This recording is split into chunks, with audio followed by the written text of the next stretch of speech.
Kapolri katakan sudah menjatuhkan sanksi pada 4 orang di Sulawesi Utara dan Sulawesi Selatan. 4 orang itu istilahnya oknum. Oke, sampai di jumlah berapa itu bukan oknum. Kalau oknum berarti tindakan personal. Oke, ada nggak alat ukurnya? Di jumlah berapa dia tidak lagi menjadi personal tapi institusional? Kenapa? Kalau kemudian misalnya seluruh pemanggilan kepala desa itu betul memang terkait dengan pemilu, artinya jumlah yang melakukan pemanggilan sangat banyak. Bisa 15, bisa 20, bisa 30, bisa 40.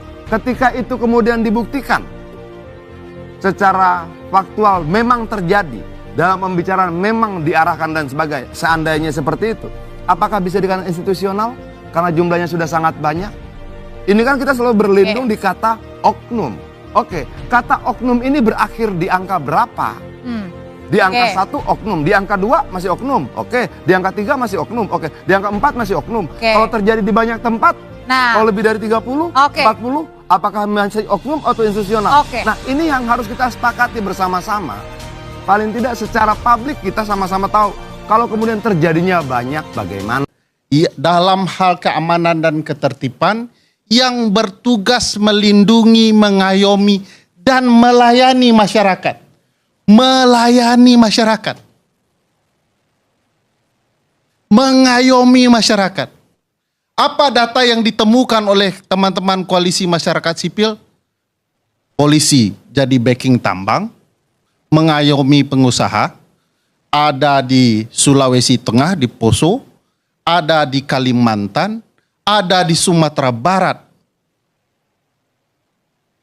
Alat negara yang ditugaskan untuk melindungi, mengayomi, melayani masyarakat, sekarang sudah melayani para pengusaha tambang.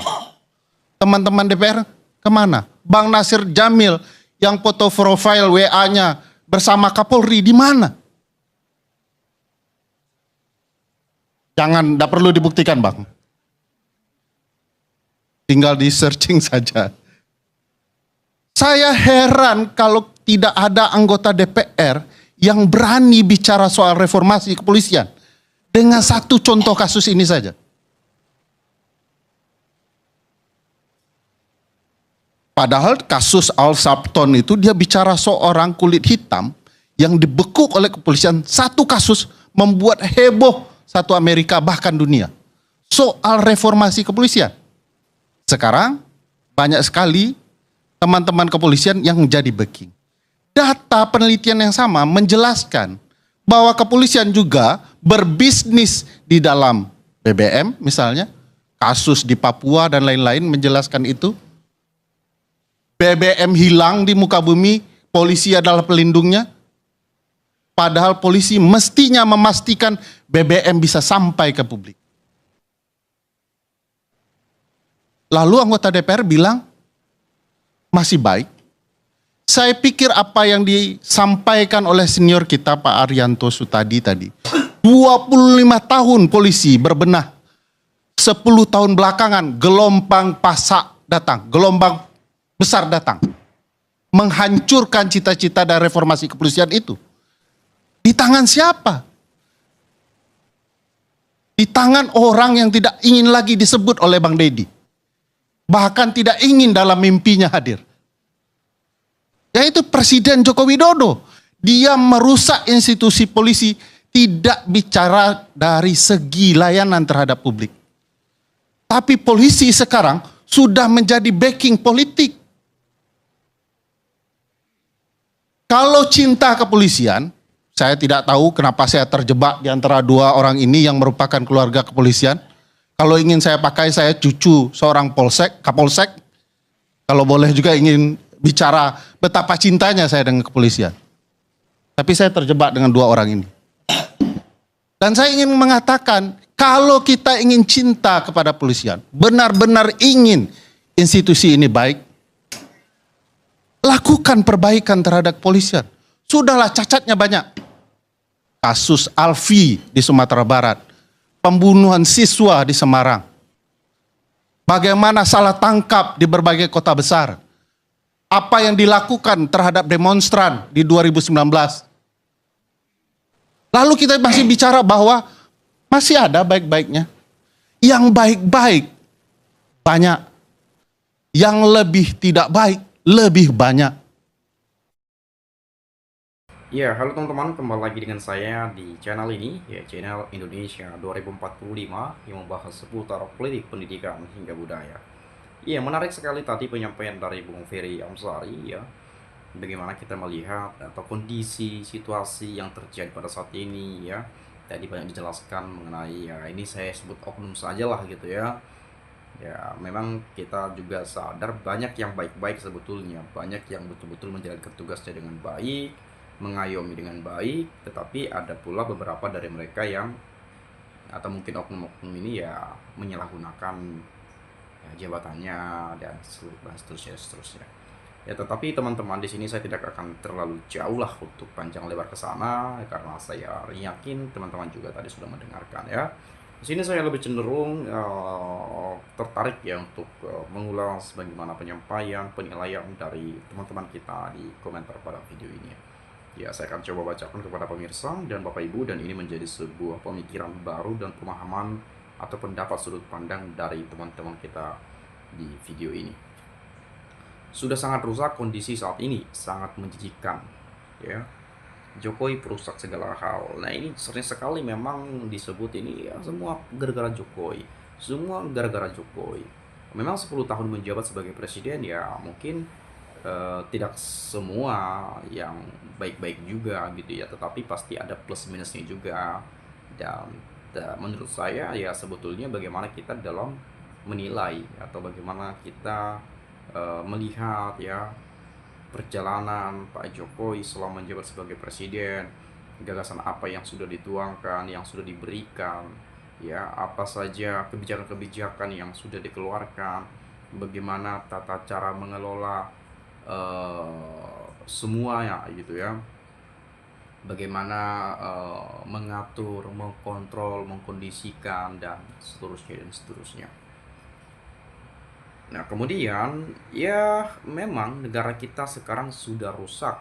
Rakyat yang pintar mestinya sudah nggak percaya dengan parcok karena sudah banyak kasus oknum yang bersalah tapi tetap dibela oleh para penegak hukum. Makanya sampai sekarang masih berkuasa. Maka harusnya di bawah TNI saja. Nah, harusnya di bawah TNI saja. Memang jelas sekali teman-teman bahwa keberadaan atau oknum ya kepolisian misalnya ada juga beberapa dari mereka yang menyalahgunakan itu ya jabatannya.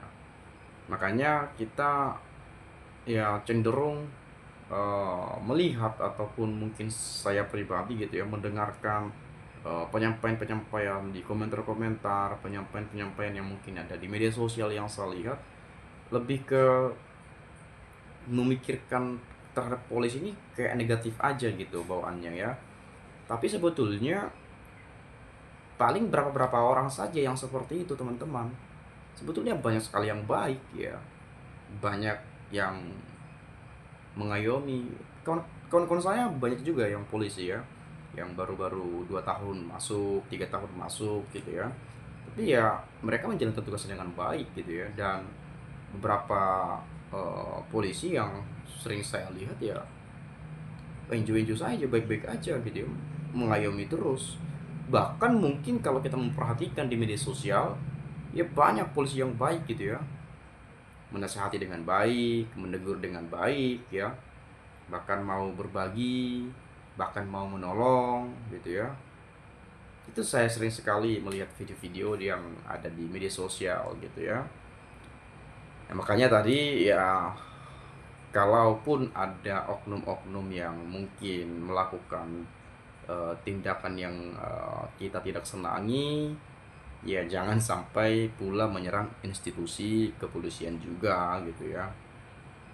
Ya tapi ya tidak bisa kita pungkiri juga ya karena polisi ya udah semua polisi sama aja. Jadi kan bawaannya jadi seperti itu tuh. Padahal sebetulnya nggak semua juga seperti itu gitu kan. Nah, kemudian kalau kita melihat di sini, kata Japokri, jika tidak bisa membersihkan ekornya, kepalanya saya potong. Ternyata Kapolri cuma omong-omong saja, sudah banyak ekor, bahkan badannya yang busuk tapi nggak dipotong juga. Kayaknya Kapolri percuma potong kepala ayam buat pesta. Yang saya heran, Presiden nggak ngapa-ngapain, nggak berani copot Kapolri, sama juga omong-omong aja.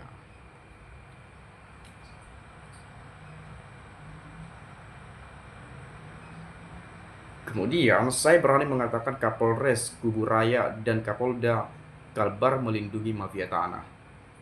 Saya ada bukti laporannya, sudah 4 tahun proses jalan di tempat. Ini nih ya. Jadi memang kalau saya melihat komentar-komentar seperti ini, kalau ada ya semacam, kalau pembahasannya terkait polisi gitu ya, cenderung komentarnya negatif semua ya. Saya nggak tahu kenapa jadi seperti itu ya. Makanya banyak sekali kemarin-kemarin itu mengatakan bahwa ya udahlah, polisi biarlah di bawah TNI atau kepolisian di bawah Kemendagri, karena memang kan tugasnya untuk keamanan saja, bukan pertahanan gitu ya. Ya udah, nggak apa-apa kan, toh juga dalam negeri. Kalau di bawah Kemendagri ya it's okay juga sebetulnya, di bawah Kemendagri ya, Kementerian Dalam Negeri, karena mereka kan nggak pergi keluar negeri juga gitu ya. Beda dengan TNI yang pertahanan gitu ya. Ya makanya ini kan menjadi pro dan kontra juga pada saat itu. Ya tergantung ya bagaimana kita menjalankannya juga sebetulnya ya. Nah kemudian semoga Pak Prabowo segera mengganti Kapolri, bisa dinasti Mulyono. Kalau bisa Bapak bersih-bersih dari Kacung Mulyono ke Kapolri, Bahlul, dan lain-lain ya. Pak Bahlil ini juga banyak yang mengatakan ya pecat aja lah, ganti aja lah gitu, banyak juga mengatakan, karena katanya konco-konco Jokowi katanya gitu ya. Saya nggak tahu juga betul atau enggak gitu ya. Kemudian sebenarnya malas saya melihat berita kayak gini, tapi bagus juga untuk memperingatkan siapa ndak tahu juga. Ya sebenarnya masyarakat ndak heran dengan adanya oknum-oknum lah. Bahasanya kan seperti itu, bukti rahasia lagi, mau ngomong apa lagi, masyarakat memang sudah begini Indonesia. Indonesia memang udah gini bos gitu ya. Jadi memang sulit rasanya kalau kita ya berharap negeri ini bisa aman gitu ya, negeri ini bisa bahagia, sejahtera, tanpa ada persoalan, tanpa ada kasus, tanpa ada semacam berita ada ini, ada pembunuhan di sini ya, ada intimidasi di sana. Dan terkait polisi ya kita tahu ada polisi tembak polisi, polisi tembak ini, tembak itu, tembak itu. Tapi belum pernah kita mendengarkan polisi tembak koruptor. Nah itu juga tuh persoalannya tuh.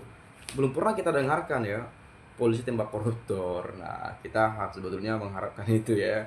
Banyak rakyat juga yang mengharapkan, sehingga banyak sekali yang menggaungkan undang-undang hukuman mati untuk para koruptor. Tetapi itu tidak memungkinkan dilakukan di Indonesia. Tapi kalau untuk perampasan aset ya mungkin bisa saja dilakukan. Tapi sampai saat ini tak kunjung disahkan. Nah, jadi itu yang menjadi persoalan-persoalan yang mestinya perlu dibahas teman-teman ya, masalah koruptor. Bagaimana biar membuat efek jerah, bagaimana koruptor bisa diberantas dengan tuntas. Lebih penting sih seperti itu ya, daripada bahas-bahas begini-beginian gitu ya. Tapi sebetulnya penting juga, tapi ada yang lebih penting juga sebetulnya menurut saya, seperti itu. Mungkin Anda punya pendapat lain ya, boleh juga lah, nanti silahkan sampaikan di video ini ya. Itu saja, sekali lagi terima kasih, saya mengucapkan salam inspirasi, salam NKRI, harga mati.